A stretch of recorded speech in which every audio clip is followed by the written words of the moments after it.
In the year 1843, a man was born who, during his lifetime, was to have a profound effect on millions of people. His name was Russell Herman Conwell. He became a lawyer, then a newspaper editor, and finally a clergyman. Well, one day, a group of boys came to Dr. Conwell at his church and asked him if he would be willing to instruct them in college courses.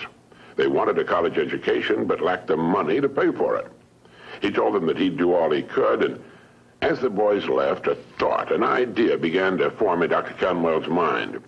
He asked himself, why couldn't there be a fine college for poor but deserving young men? Well, here was a great idea, and he went to work on it at once.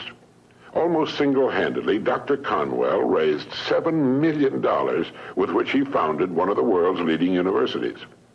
And he raised the money by giving more than 6,000 lectures all over the country, and in each one of them, he told the story called Acres of Diamonds. The story was the account of an African farmer who heard tales about other settlers who had made millions by discovering diamond mines. And these tales so excited the farmer that he could hardly wait to sell his farm and search for diamonds himself. So he sold his farm and spent the rest of his life wandering the vast African continent, searching unsuccessfully for the gleaming gems which brought such high prices on the markets of the world.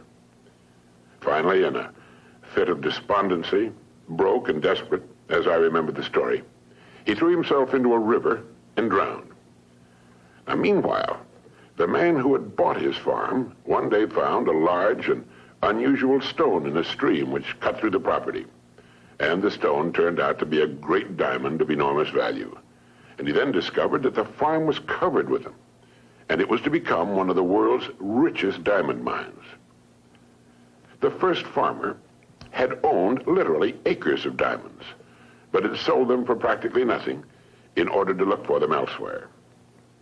If he'd only taken the time to study and prepare himself, to learn what diamonds looked like in their rough state, and had first thoroughly explored the land he owned, he would have found the millions he sought right on his own property. The thing about this story that so profoundly affected Dr. Conwell and subsequently millions of others was the idea that each of us is, at this moment, standing in the middle of his own acres of diamonds.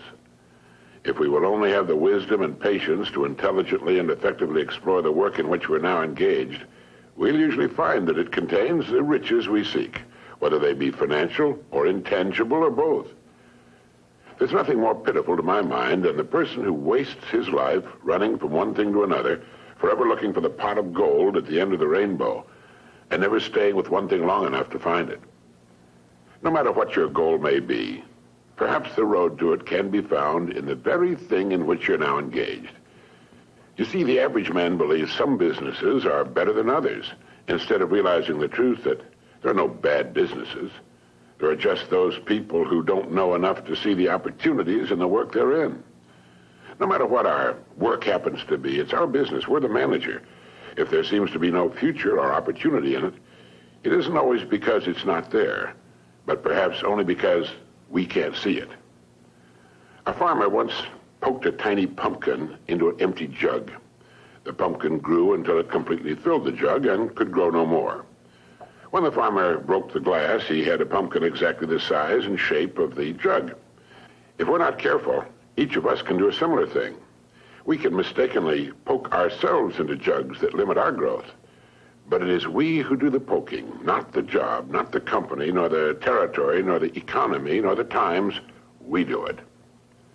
People who become outstanding at their work are those who see their work as an opportunity for growth and development, and who prepare themselves for the opportunities which surround them every day. Preparation is the key. This means becoming so good, so competent at what we're now doing, we will actually force the opportunities we seek to come our way.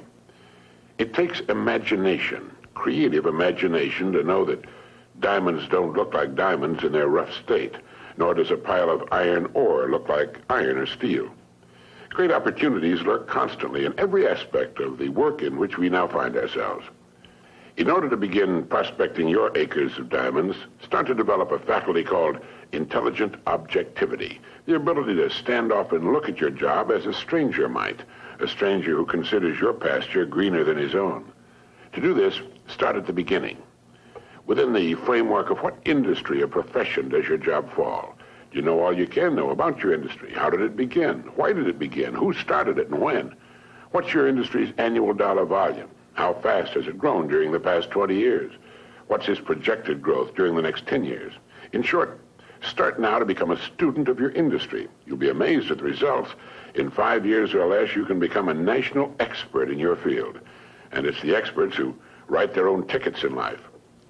Surveys indicate that the great majority of people seem to look at their jobs as being as far as they can go, as the end of the line.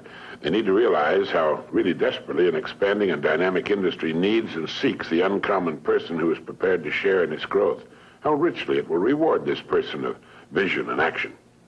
On the other hand, those who are not preparing and growing are not just standing still. In relation to their industry, they're going backwards. So ask yourself, do I know as much about my job and my industry as a good doctor or lawyer knows about his job, his profession? You should, you know. This is the attitude of the person who wants to become a professional at what he does for a living.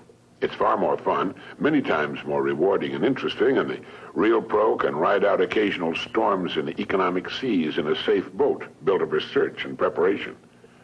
In order to become a professional in a world of amateurs, we need to study 3 important subjects. 1, our company and the industry in which it operates. 2, our job and perhaps the next step upward in our career. And 3, we need to study people, since successfully serving and getting along with people will determine our success or failure. These are 3 subjects on which you can gradually build a fine home library. Your bookstore clerk will help you find the right books if you'll tell him what you want to know. Frequently, all you need in order to make an enormous improvement is simply a reminder of things you've known but have forgotten.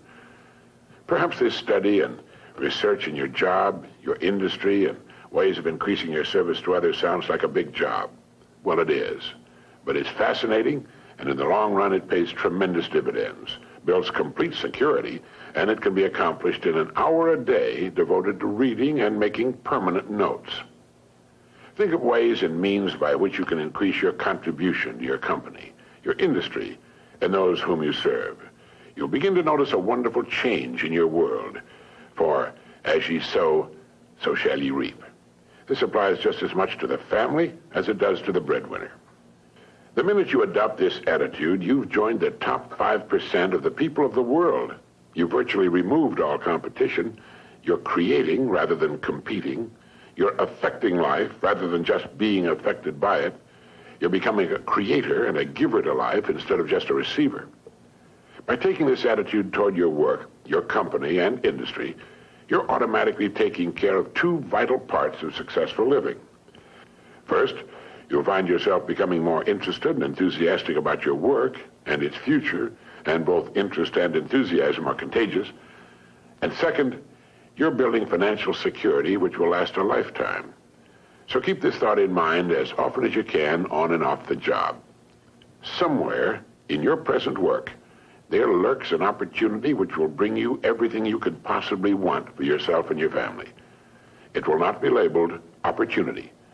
It will be hidden in common, everyday garments, just as was the hairpin with which a man fashioned the first paperclip, or the dirty drinking glass which triggered the paper cup industry.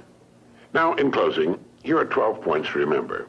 1, if we'll develop the wisdom and patience to intelligently and effectively explore the work in which we're now engaged, we will very likely find it contains the riches, tangible and intangible, we seek. 2, before we go running off into what we think are greener pastures, let's realize our own pasture is probably unlimited. 3, there are no bad jobs. It's the way in which we go about our work that makes it good or bad. 4, let's not poke ourselves into jugs beyond which we cannot grow. Let's avoid self-limitation. 5, only preparation can ensure our taking advantage of the opportunities which will present themselves in the future, opportunities which are around us now. Let's begin to prepare now. 6, put your imagination to work on the many ways and means of improving what you're now doing. 7, learn all you can about your job, your company, and your industry. 8, since there's no limit to the growth of your industry, it must follow there's similarly no limit to your growth potential within that industry. 9, our dynamic and growing economy needs and will well reward the uncommon person who prepares for a place in its growth. 10, begin to build your library of reference material pertaining to your company, industry, job, and on how to better serve and get along with people. 11, set aside an hour a day for this study and research. 12, remember